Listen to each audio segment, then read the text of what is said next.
Welcome to sport discussion. तो guys आज हम बात करेंगे पाकिस्तान के सेंट्रल कॉन्ट्रैक्ट की लिस्ट इशू कर दी गई है। किस किस प्लेयर को किस किस कैटेगरी में रखा गया है और कौन कौन सा प्लेयर सेंट्रल कॉन्ट्रैक्ट में है कौन नहीं है, इस सब चीजों के ऊपर डिस्कस करेंगे। दूसरा, आज इंडिया ने भी अपना एशिया कप का स्क्वाड अनाउंस कर दिया है और वो हम आपको बताएंगे कि कैसा स्क्वाड है और पाकिस्तान के मुकाबले में वो कैसा है कैसा नहीं। तो लेकिन अगर अभी तक आपने हमारा चैनल सब्सक्राइब नहीं किया तो प्लीज़ हमारे चैनल को सब्सक्राइब करें, वीडियो को लाइक करें, शेयर करें और बेल आइकन जरूर दबा दें ताकि आने वाली नई वीडियो का नोटिफिकेशन आपको फौरन से मिल जाए। तो मजर सेंट्रल कॉन्ट्रैक्ट की लिस्ट इशू हो गई है। बिल्कुल लाल भाई, सेंट्रल कॉन्ट्रैक्ट और एक बड़ी शॉकिंग न्यूज है हमारी ऑडियंस के लिए कि वो जब इनको पता चलेगा इनके, मैं कहता हूँ क्या तासुरात होंगे, ये तो यही बता सकते हैं, कमेंट में बताइएगा। तो मजर भाई बताएं जरा। बिलाल भाई, यकीन करें कि हमारा कोई प्लेयर, इवन बाबर आजम, मोहम्मद रिजवान, शाहीन शाह अफरीदी, ये लास्ट ईयर जो थे एक कैटेगरी में थे। इस बार जो है हमारे जो है कह ले के टीम मैनेजमेंट ने, टीम सिलेक्शन ने इनको इस काबिल ही नहीं समझा कि इनको एक कैटेगरी दी जाए। मजर इस काबिल समझा नहीं, इन्होंने खुद अपना आप डिग्रेड किया है। परफॉर्म नहीं करेंगे तो भाई कहाँ से 65 लाख 70 लाख सैलरीज आपको मिलेगा, कौन देगा? इंडिया का अगर आप रीस करते हो तो भाई वो परफॉर्म करते हैं, मैच विनिंग प्लेयर्स हैं, नॉक के उनके क्या कहते हैं, नॉक्स हैं अच्छी अच्छी आपके मुंह से, या किसी भी टीम के खिलाफ अगर वो इवन ऑस्ट्रेलिया के खिलाफ खेलते हैं, इंग्लैंड के खिलाफ खेलते हैं, भाई वो परफॉर्म करते हैं। अभी रिसेंटली देख लो आप, रोहित गया है उसके बावजूद क्या कहते हैं वो शुभमन गिल सीरीज ड्रॉ कराया और आप वो 3-0 से या 5-0 से हार के आते हो। लेकिन यार बिलाल भाई बात मैं बड़ा हैरान हुआ कि इन्होंने कहा जी अच्छा एक कैटेगरी, बहुत सारे लोग ये भी समझ रहे हैं शायद पाकिस्तान ने एक कैटेगरी ही खत्म कर दिया है। एक कैटेगरी इन्होंने खत्म नहीं की। इन्होंने कहा जी कोई इस काबिल ही नहीं कि हम एक कैटेगरी में किसी को रखें। बी सी डी अगर तो कोई इंप्रूवमेंट लेके आता है तो उसको ए में लेके आते हैं। बहुत अच्छा डिसीजन है। मैं कहता हूँ पहली दफा कोई मोहसिन नकवी ने ना, या जो नई हमारी पीसीबी की मैनेजमेंट है, कोई उनका पहला डिसीजन है जो जिसके साथ हम यानी कि कह रहे हैं आप 100% इत्तेफाक कर सकते हैं। नहीं बनता भी है यार। बड़ा अच्छा यार, सीरियसली वो इनको लोगों को आदत पड़ गई है कि जी हमें पीआर वो पैकेजेस मिल जाए, एड्स मिल जाए, पैसा मिल रहा है स्कूल से, घर बैठे अभी 6-6 महीने 7-7 महीने से जो प्लेयर नहीं खेले, घर बैठे बैठे भाई उनको क्या कहते हैं 45-40 60 70 लाख रुपया आ रहा है। बिल्कुल क्या चाहिए उन्होंने महंगो मेहनत करनी है। लेकिन टीम मैनेजमेंट जो जिन्होंने ये जो है इनको कैटेगरी में रखा है, लेकिन इनसे मुझे एक शिकवा भी है बिलाल भाई, हसीबुल्लाह के साथ बड़ी ज्यादती की है। हसीबुल्लाह को इन्होंने इस बार जो है सेंट्रल कॉन्ट्रैक्ट के अंदर नहीं रखा। उस्मान खान तो यार एक बंदा मगर यार वो अच्छा भला वो प्लेयर एक सेटल था, यूएई में वो अपनी क्रिकेट खेल रहा था, उसने अपना कैरियर का एक यानी कि कह ले एक नींव रख दी थी कैरियर की, और वो अरसे के कुछ अरसे में यानी कि उसके लिए आईपीएल के दरवाजे खुले थे, डिफरेंट लीग के दरवाजे खुले थे, वो अपना यूएई से क्रिकेट में आ जाना था उसने बिलाल भाई, उसे दुबई का डोमेस्टिक खेल रहा था। उसे क्या है कि पाकिस्तान लाए, पाकिस्तान बुलाया नहीं जी, आप पाकिस्तान आए हम आपको खिलाएंगे, चांस देंगे, ये चांस दे रहे हो यार आप उसको, ना प्रॉपर क्रिकेट दे रहे हो, और अब आपने सेंट्रल कॉन्ट्रैक्ट से भी उस बेचारे को निकाल दिया। ज्यादती हसीबुल्लाह के साथ भी हुई है। हसीबुल्लाह के साथ तो बहुत, मैं कहता हूँ बहुत ज्यादा नाइंसाफी हुई है। पूरे साल में बिलाल भाई उस लड़के को इन्होंने सिर्फ 3 मैच दिए हैं, और 3 मैच के अंदर उस बंदे ने थोड़ा सा स्कोर भी किया, ये नहीं कि स्कोर नहीं किया। 47 एक इनिंग में किया हुआ है, एक इनिंग में उसने जो है 50 के करीब स्कोर किया हुआ है, लेकिन आप उसको उसके बिहार पे उसको चांस दिया नहीं, फिर भी आपने उसको बिठा दिया है। ये जाती है फिर मगर ये लोग कहते हैं कि जी प्लेयर हमें छोड़ के दूसरे कंट्रीज को तरजीह देते हैं, उनको प्रेफर करते हैं। भाई एक प्लेयर उसको मजर इन्होंने पहली ज्यादती यहाँ पे कर दी, उसको शाहीन में ही नहीं रखा यार। हाँ। वो शाहीन डिजर्व नहीं करता था, वो डिजर्व करता था नो डाउट। लेकिन जो है बिलाल भाई मैं बड़ा हैरान हुआ, हसीबुल्लाह के साथ ज्यादती हुई है। तो दूसरा जो है मजे की बात आप ये भी सुन लें कि जो हमें टीम के अंदर नजर भी नहीं आ रहा होता, अगर नजर आ भी जाए तो स्कोर खा रहा होता है शादाब खान को इन्होंने स्टिल जो है बी कैटेगरी में रखा हुआ है। शादाब खान का मुझे नहीं समझ लग रही कि इन्होंने उसको किस लिहाज से बी कैटेगरी दे दी है कि यार उसकी तो अब तक अभी देखी जाए कोई परफॉर्मेंस तो नहीं है, और इतने मैच भी नहीं खेल रहा। अभी तो खैर है भी इंजर्ड है, वो वैसे ही रिहैब के ऊपर है। बिल्कुल बिलाल भाई, लेके यार हसीबुल्लाह का आप जरा लिस्ट बताएं। मैं लिस्ट बताता चलो जी। बी कैटेगरी, एक कैटेगरी हमारी नहीं है, एक कैटेगरी है लेकिन कोई प्लेयर इस काबिल नहीं है कि जिसको ए में रखा जाए। हाँ जी, तो भाई बी कैटेगरी में जो आ रहे हैं जी, इब्रार अहमद है, हारिस रऊफ है, सैम अयूब है, शाहीन शाह अफरीदी है, बाबर आजम, हसन अली को यार इन्होंने बी कैटेगरी दे दी है यार, बड़ी हैरत की बात है। हसन अली के मेरे हिसाब से बी कैटेगरी नहीं बनती। मेरे मुझे ख्याल से तो अबरार की भी नहीं बनती। नहीं, अबरार अहमद जो है वो तो क्योंकि हमारे मतलब पास स्पिनर है नहीं ना, एकदम उनको एकदम प्रमोट किया गया, पहले वो भी सी कैटेगरी में मेरे ख्याल से ऐसे ही है। हसन अली है, सलमान अली आगा है, फिर फखर जमान, मोहम्मद रिजवान और शादाब खान, जिनकी मैं बात कर रहा था। शादाब खान का नहीं बनता था यार, तो चले ठीक है, क्या पता चले कि ए से तो नीचे ही आए हैं ना। ए से नहीं, शादाब खान पहले से ही थे, जो सिर्फ हमारे 3 खिलाड़ी थे जो ए कैटेगरी पे थे, शाहीन, बाबर और रिजवान। हाँ बस यही थे, और तीनों के तीनों जो है वो, इनको अच्छा खासा नुकसान भी होगा, 20 से 25 लाख का बिलाल भाई इनको नुकसान भी है पर मंथ का। Per month. तो अच्छा है भाई, मुझे खुशी हुई है कि यार शायद थोड़ी सी अब ये लोग एफर्ट भी करें। अच्छा, कैटेगरी सी में जो है वो अब्दुल्ला शफीक है, मोहम्मद हारिस है, जिनको हम 360 कहते हैं, पर मेरे हिसाब से 360 कम ही है। उनको भी इनको नजर आए तो आए, वरना हाँ, और अच्छा फैसला जी नुमान अली, जो टेस्ट क्रिकेट खेलते हैं जी। अच्छा वो नुमान अली जी, साउथ शकील है, नुमान अली, वो जो नुमान दद्दू जिनको कहते हैं, हाँ दद्दू।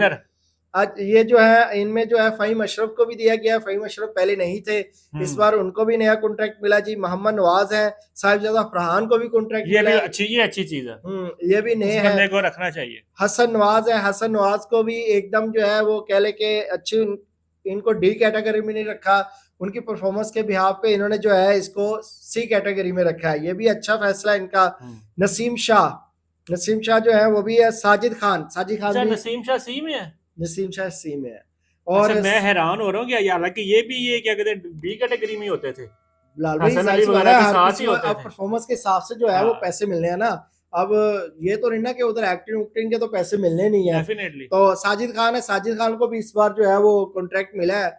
तो ये नए लड़के हैं जो साजिद खान कह ले के, वो भी दद्दू के साथ के टेस्ट के तो मेन बॉलर्स हैं यार, हाँ दोनों स्पिनर हैं। फिर जो है डी कैटेगरी में जी अहमद दानियाल, ये भी नए लड़के हैं जिनको पहली दफा कॉन्ट्रैक्ट मिल रहा है। फिर खुशदिल शाह है, फिर मोहम्मद वसीम जूनियर, लाल भाई इनको भी मिल रहा है। सुफियान मुकीम, ये भी नए हैं, इनको भी पहली दफा मिल रहा है। हुसैन तल्लक को भी पहली दफा मिल रहा है। मोहम्मद अब्बास है, सुलेमान मिर्जा, सुलेमान मिर्जा को इन्होंने, हालांकि इसकी कोई लंबी चौड़ी वो परफॉर्मेंस नहीं पिछली, ना इतने कोई मैचेस हैं, तो एकदम ही इसको जो है वो कह ले कि एक सीरीज ही खेली है इसने बांग्लादेश के खिलाफ। लेकिन मगर इसमें ये है, सॉरी आपकी बात काट रहा हूँ, कि इनको चांस तो मिला है, लेकिन अब ये भी क्रिटिसाइज होगा कि आकिब जावेद है, इसने लाहौर का प्लेयर ऐड किया है और उसके चंद दिनों के परफॉर्मेंस की बेस पे उसको सेंट्रल कॉन्ट्रैक्ट, तो फिर अहमद दानियाल भी है नहीं, यानी कि बहुत जल्दी सलमान मिर्जा को सेंट्रल कॉन्ट्रैक्ट मिल गया। हाँ, एक सीरीज खेले इन्होंने, कोई वो लंबी चौड़ी वो नहीं, पाकिस्तान के अगेंस्ट कोई मैच, सिर्फ 3 मैचेस ही है बांग्लादेश, उससे पहले ये PSL ही खेल रहे हैं लगातार ये। तो उसके बाद जी है जी सलमान मिर्जा, खुरम शहजाद, मोहम्मद अब्बास फरीदी है, और शान मसूद जो है जी वो हमारे टेस्ट क्रिकेटर, तो कैप्टन भी है। उनकी जो है वो पहले बी में थे, अब सी में आ गए हुए हैं। नहीं, ये वैसे पीसीबी ने अच्छा डिसीजन लिया कि यार ए कैटेगरी से उनको डाउन करके बी में डाला। अब शायद कुछ जो बी वाले हैं वो सी में गए हैं, शायद अब वो कोई होश के नाखून ले या कोई थोड़ी शर्म उनको आए। और इस बार जो है कह ले के लास्ट टाइम जो है 27 खिलाड़ियों को सेंट्रल कॉन्ट्रैक्ट मिले थे, इस बार 30 को मिले हैं, 3 ऐड हो गए, काफी 9 लड़के न्यू ऐड हुए हैं। मैंने जिनका बताता गया हूँ कि ये फर्स्ट टाइम आए हैं, सलमान मिर्जा, अहमद दानियाल हो गए, मोहम्मद वसीम जूनियर हो गए, सुफियान मुकीम, ये लड़के जो है नए। अब हमारे तो इनके लिए बेस्ट ऑफ लक की है कि भाई आप अच्छी परफॉर्मेंस दें, हलाल करें पैसे, जिस तरह हमारे कुछ खिलाड़ी ऐसे भी हैं। अच्छा लाल भाई, सम टाइम ये भी होता है कि हमारे जो पाकिस्तानी हैं वो ले जाते हैं, जैसे सुफियान मुकीम है, हसीबुल्लाह, इनको कॉन्ट्रैक्ट दिए होते थे तो इनको साथ रखते थे, लेकिन उनको चांस नहीं देते, खिलाते नहीं थे। तो यार ये इसमें गलती उस खिलाड़ी की नहीं है, इसमें गलती आप लोगों की, मैनेजमेंट की गलती है कि यार आप उसको एक दफा चांस दे तो सही। अगर आप उसको लेके जा रहे हैं, उसको कैरियर को तबाह तो ना करें। इस तरह तो आप जो है वो कह ले के डबल जलील कर रहे हैं, एक खिलाड़ी को लेके जा भी रहे हैं, बिठा भी रहे हैं, और चांस भी। मुझे लगता है मतलब कि इनको ना एक क्राइटेरिया सेट करना चाहिए कि यार किसी भी प्लेयर को अगर टीम में इन कर रहे हैं ना, तो एटलीस्ट उसको 6 महीने 1 साल या फिर कोई इस तरह से क्राइटेरिया सेट करें कि यार 6 सीरीज या 5 सीरीज उस प्लेयर को दें अपना आप शो करने के लिए। ये नहीं कि यार 1 सीरीज में दिखाया तो बस वो नहीं चल सका तो वो अगली सीरीज में बाहर। उसको कम से कम इतना कॉन्फिडेंस दे कि भाई तूने ये साल पूरा हमारे साथ क्रिकेट खेलनी है, 5-6 सीरीज खेलनी है, तेरे पास काफी टाइम है, तू परफॉर्म कर, अपना इजी होके खेल। ये नहीं कि यार वो, ये भी एक मेंटली टॉर्चर है, मतलब कि अगर एक सीरीज में अगर प्लेयर उसको मिल ही गया है तो भाई भाई उसमें उसके माइंड में यही चल रहा होता है कि यार परफॉर्म करना है, परफॉर्म करना है, परफॉर्म ना किया तो मैं ड्रॉप हो जाऊंगा या मुझे निकाल देंगे। नहीं ये भी बिलावल, टेंशन है, थोड़ा सा ना प्रेशर तो खिलाड़ियों में होना चाहिए, थोड़ा सा क्योंकि होना प्रेशर चाहिए। अगर होगा तो ये अपने आप का इम्प्रूवमेंट लेके आएंगे। अगर इन पे जो कह ले के प्रेशर ही नहीं हो तो इनको पता है कि यार कोई नहीं खा रहा। जैसे हमारे, आप पहले हिस्ट्री उठा लें तो अगर देखा जाए तो बाबर आजम भी है। बाबर आजम जो है वो, अगर इनका ज्यादा नाम जो चढ़ा है मोहम्मद रिजवान का, अभी दोनों खिलाड़ियों का, ये इनका नाम जो ज्यादा जो यूज हो रहा है वो इंडिया के मैच के बाद हुआ है, 152 152 for 0। ठीक है, वही उसके बाद इन दोनों की कोई कारकर्दगी जो है वो इतनी खास नहीं रही, नाम ना वहां इनके से बल्ले बन से गया। सेंचुरी आई है अभी तक। मगर बात वही है ना कि इंडिया की तरफ और पाकिस्तान की तरफ, दोनों मुल्कों में जो प्लेयर इंडिया पाकिस्तान के मैच में परफॉर्म कर जाता ना, वो अपना नाम बना जाता है। चाहे वो इंडियन हाँ, प्लेयर है, बॉलर है, बैट्समैन है, चाहे वो पाकिस्तानी प्लेयर है, बॉलर है, बैट्समैन, अगर उसने इंडिया के खिलाफ परफॉर्म कर दिया, और उसके वो मैच पाकिस्तान जीत में, भी हाँ जाए। उसकी पाकिस्तान में बल्ले बल्ले, और अगर उधर से किसी ने इंडिया से पाकिस्तान के खिलाफ परफॉर्म कर दिया, उसकी बल्ले बल्ले। और फखर जमान जो है उन्होंने सेंचुरी भी उस टाइम ही की थी चैंपियन हाँ ट्रॉफी में उसका, लेकिन फखर जमान जो है परफॉर्मेंस दे रहे हैं भाई। भाई वो दे रहा है। फखर जमान जो है वो परफॉर्मेंस दे रहे हैं, लेकिन हमारे बाबर को कह ले के पता नहीं क्या हो गया, बाबर और मोहम्मद रिजवान को, इन दोनों को के पता नहीं शायद पैसा ज्यादा आने लग पड़ा था तो अब थोड़ा सा शायद इन लोगों को एहसास हो, थोड़ा सा ख्याल हो कि इटसेल्फ ही अपने आप एक शर्मिंदगी की बात है कि यार हम ए कैटेगरी के प्लेयर हो गए, एकदम हमें बी में डाला गया, हमारी क्या परफॉर्मेंस है, हमारी क्या एक वैल्यू थी, जो अब वहां से गिर के हम बी में आ गए। तो मुझे मेरे ख्याल अगर से तो तो इनको शर्म आनी चाहिए नहीं, यार। शर्म तो आनी चाहिए, जाहिर सी बात है। अब इनका जो फ्यूचर है वो भी दाव पे लग गया बिलाल भाई, ऐसे ही है। क्योंकि इनकी जिस तरह बैड परफॉर्मेंस आ रही है तो मुझे नहीं लग रहा कि शायद इनको अगले साल जो है, या तो आकिब जवेद इनको ज्यादा चांस दे ओडीआई में भी। T20 से तो खैर इनका तो मेरे हिसाब से जो है वो पत्ता कट ही गया। वो काटने के चक्करों में ही है। हाँ, माइक हैसन का भी, माइक हैसन ने वो भी भी जो, वो आकिब कह ले आकिब की मजबूरी बना हुआ है, ओडीआई से इनको निकाल नहीं सकता वो, क्योंकि हाँ ओडीआई में आपके पास प्लेयर ही यही है।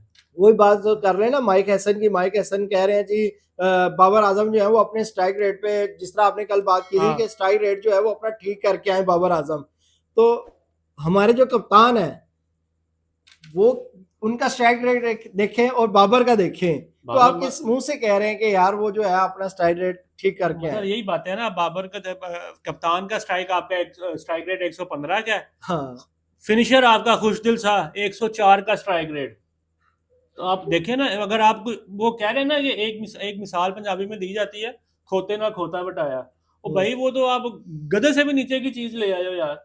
एक प्लेयर का स्ट्राइक रेट बाबर का 129 का स्ट्राइक रेट है, और कहाँ 129 और कहाँ 104। 104 और हमारे जो कैप्टन है 115, चलो 116 ही कर लो। उसके अलावा बाबर का अगर आप देखें, बाबर की 3 इंटरनेशनल सेंचुरीज है T20 में।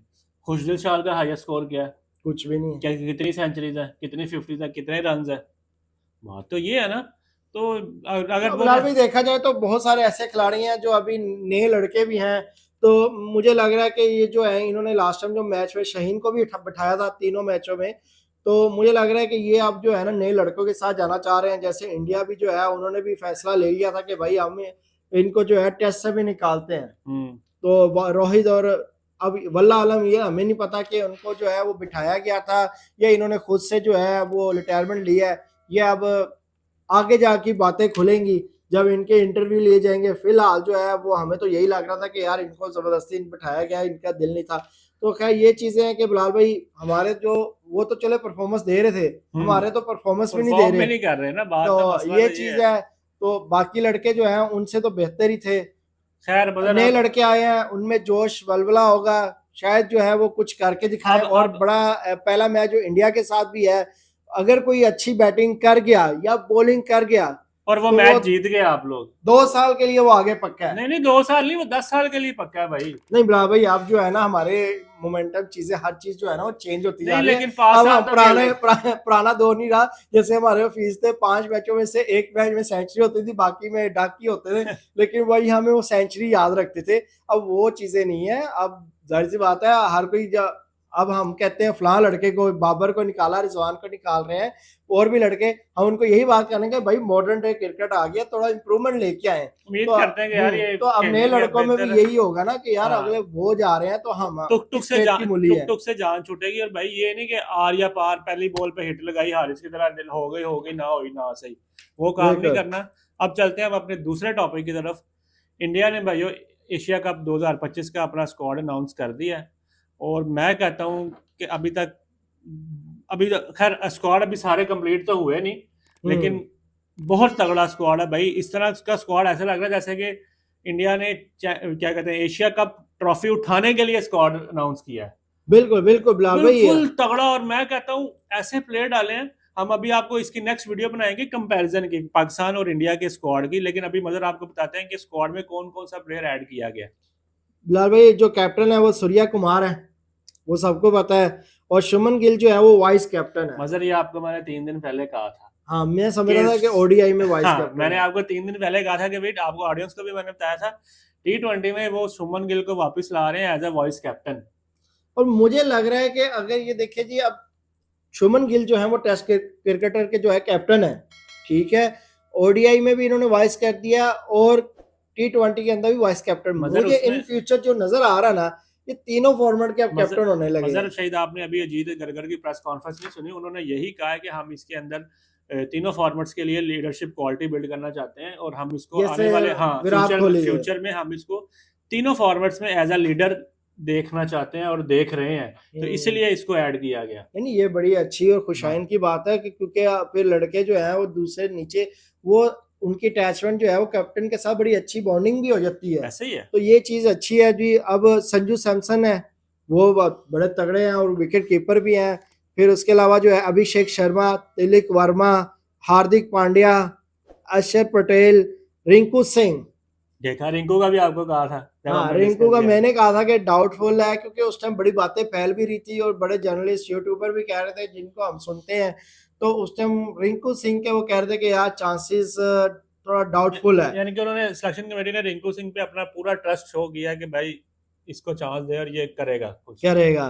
और उसके बाद है शिवम दुबे, वरुण चक्रवर्ती, कुलदीप यादव, जसप्रीत बुमराह और अर्शदीप सिंह है, हर्षित राणा की जगह यार, उसके अलावा जितेश शर्मा है, विकेट कीपर बैटर है। बिल्कुल बिलाल भाई, लेकिन इन्होंने जो मिस किया ना वो है मोहम्मद सिराज। मगर अभी आप देखें इनके जो इन्होंने ये जो स्क्वाड सेलेक्ट किया, अब इन्होंने ड्रॉप किस किस को किया है? श्रेयस अय्यर, तगड़ा प्लेयर, तगड़ा बैट्समैन। और श्रेयस अय्यर के अंदर ना, मैं कंपैरिजन नहीं कर रहा ना, कंपेयर कर रहा हूँ उसको पर। विराट कोहली एक बहुत बड़ा बैट्समैन है, ग्रेट लेजेंड है, लेकिन श्रेयस अय्यर के अंदर ना विराट कोहली वाली क्वालिटी है कि वो फ्रंट से लीड करते हैं। यानी कि अगर वो मैच फंसा है या किसी तरह इस तरह की सिचुएशन में आया ना, तो वो अपने ऊपर प्रॉपर उसकी रिस्पॉन्सिबिलिटी लेते हैं और अपने आप से चैलेंज करते हैं कि यार नहीं, मैंने यहाँ से मैच निकाल के लेना है। इंडिया की यही खासियत है, क्योंकि ये लड़का जो है डोमेस्टिक से वही उठाते हैं जिसकी डोमेस्टिक में बड़ी अच्छी कारकर्दगी हो, 100% दे रहा हो। देखिए तो ये चीज बड़ी मायने रखती है। किंग उसका नाइट राइडर का कप्तान बनाया, अगला ट्रॉफी उठाई उसने, ठीक है, तो वो ड्रॉप हुआ। उसके बाद दूसरा नाम ऋषभ पंत तो एजेंट थे ना बिलाल भाई, ऋषभ पंत वो तो है, लेकिन मैं एक बात कर रहा हूँ कि तगड़ा प्लेयर था। हाँ वो तो नहीं, उसका तो आप नाम ले रहे हैं, लेकिन उसका मोहम्मद सिराज का कह सकते हैं। मोहम्मद सिराज ने जिस तरह वो बॉलिंग की है, अच्छा पता नहीं मोहम्मद सिराज के साथ इनकी क्या दुश्मनी है। मैं देख रहा हूँ कि यार उसको बड़े इवेंट में निकला रहे। आपने देखा होगा बिलाल भाई, इसको चैंपियन ट्रॉफी में भी निकलाया, इसको चैंपियन ट्रॉफी में भी इसको आउट किया हुआ था, एशिया कप में भी इसको आउट कर दिया। अब ये समझ से थोड़ा सा बाहर है, क्यों है, मगर इसको बेसिकली मेरे ख्याल से तो सही है, ये उसका वर्कलोड मैनेज किया यार। उसने जितने ओवर्स करवाए हैं ना भाई टेस्ट मैचेस में अभी भाई देखिए, बड़ी जो जिस तरह एशिया कप हो गया, चैंपियन ट्रॉफी हो गई, वर्ल्ड कप, इसमें ना एक लड़के का ख्वाब होता है ऐसा। अब आप उसको कहेंगे यार नहीं भाई तू जो है वर्ल्ड कप या इस तरह के बड़े इवेंट जो होंगे तू बैठेगा, हम दूसरे लड़के को चांस देंगे। जब छोटे मोटे या टेस्ट सीरीज हो जाएगी या ऐसी ऑस्ट्रेलिया के साथ टूर होगा इंग्लैंड, फिर तू जाएगा। लेकिन मजर तो बिलाल भाई मेरा तो दिल खराब हो गया लेकिन यार, मजर देखो बस यार मैं ऐसा बोलेगा। 2023 में सिराज था ना, और फाइनल का मैन ऑफ द मैच भी था वो। आपको याद होगा श्रीलंका के खिलाफ जब उसने 6 विकेट्स ली थी, तो वो इसी तरह चलता है। खैर उनका अब अपना हिसाब किताब होगा, जैसे हमारे इधर बाबर को नहीं खिलाया तगड़ा गया। तगड़ा स्क्वाड है, मैं कहता हूँ। नहीं देखिए बिलाल भाई, अभी इसमें उन्होंने यशवी जायसवाल नहीं डाला भाई। जायसवाल वो अपना मोहन, तो मैंने बिलाल भाई कहा था ना कि भाई वो T20 का बड़ा तगड़ा प्लेयर है, तगड़ा प्लेयर है, लेकिन उन्होंने कहा वो ओपनर आता है ना। मसला ये है कि अब देखिए जी, अब हमारे पास भी है, देखिए अब हमारे पास साहिबजादा फरहान है, ओपन करते हैं। सैम अयूब है, ओपन करते हैं। फखर जमान है, ओपन करते हैं। फिर उसके बाद मोहम्मद हारिस है, ये भी ओपन करते हैं। ये देखिए ना, फिर वो जब इस तरह ना खिचड़ी पक जाती है, अगर आप उनके जो है वो कह ले के आप कहते हैं यार आप 2 डाउन चलाया, 1 डाउन चलाया, 3 डाउन, तो उसमें जो है वो लड़का जो है वो प्रेशर में भी आ जाते हैं, क्योंकि उनका जो है वो कह ले के नंबर चेंज हो जाता है। ये तो लक है, आप कह ले पाकिस्तान की किस्मत अच्छी है कि हसन नवाज वो क्या कहते हैं जिस 5वें नंबर पे चल गया और वो माशाल्लाह परफॉर्म कर रहा है, वरना था वो भी ओपनर। वो ओपनर है ना, ये भी देखिए। और उसके मजे की बात है कि वो अपने ऊपर क्या कहते हैं वो रिस्पॉन्सिबिलिटी लेता है, थोड़ा सा इंजॉयमेंट करके खेलता है। वो अलग बात है, उसका खेलने का जो स्टाइल है ना वो थोड़ा डिफरेंट है, वो लगता है ऐसे का टुल्ला है लेकिन तो खैर भाई, दोनों ने इस टाइम जो है कह ले के दोनों के इंडिया का भी देखा जाए स्काउट, पाकिस्तान का भी देखा जाए, दोनों के नए टैलेंट आए हुए हैं। दोनों हमारी टीम इंशाल्लाह इंडिया को हराएगी, नई टीम पे हमें पूरा भरोसा है इंशाल्लाह हराएगी। क्योंकि उनके भी कुछ लड़के ऐसे हैं जो नहीं पाकिस्तान के साथ खेले हुए। पाकिस्तान के तो काफी सारे मुझे लग रहे हैं, जो एक हसन अली है वो खेले, आल सरूफ खेले हुए हैं, सुलेमान मिर्जा हैं वो नए होंगे, वो तंग कर सकते हैं क्योंकि लेफ्ट हैंड से बॉलिंग करते हैं। तो इस बारे में जो है हम कल वीडियो बनाएंगे पूरी डिटेल से कि प्लेइंग 11 में उनके कौन से होंगे, हमारे कौन से होंगे, कौन किसके लेवल का प्लेयर है। दोनों प्लेयर है तो हमारे पास वो है सुलेमान अली आ गया है, यानी कि मतलब प्लेयर टू प्लेयर कंपैरिजन करेंगे इंडिया का ओपनिंग प्लेयर पाकिस्तान। कभी कभी थोड़ा सा मुझे ऐसा लगता है फीका पड़ जाता है, क्योंकि इंडिया जो है पलरा भारी डेफिनेटली भारी है भाई। आप यहीं से अंदाजा लगा रहे हैं, उनके अभिषेक शर्मा का 192 के 191 का स्ट्राइक रेट है, ठीक है, और पाकिस्तान का इतना किसी का भी नहीं है। सही है, 192 193 का स्ट्राइक रेट यार, एक तगड़ा मैं कहता हूँ तगड़ा 3 स्ट्राइक रेट है। हमारा मैक्सिमम भी जो है क्या कहते हैं 172 का हसन नवाज का है, 170 172 फखर जमान है वो भी अगर चल जाए, उनका भी 140 41 का इस तरह है।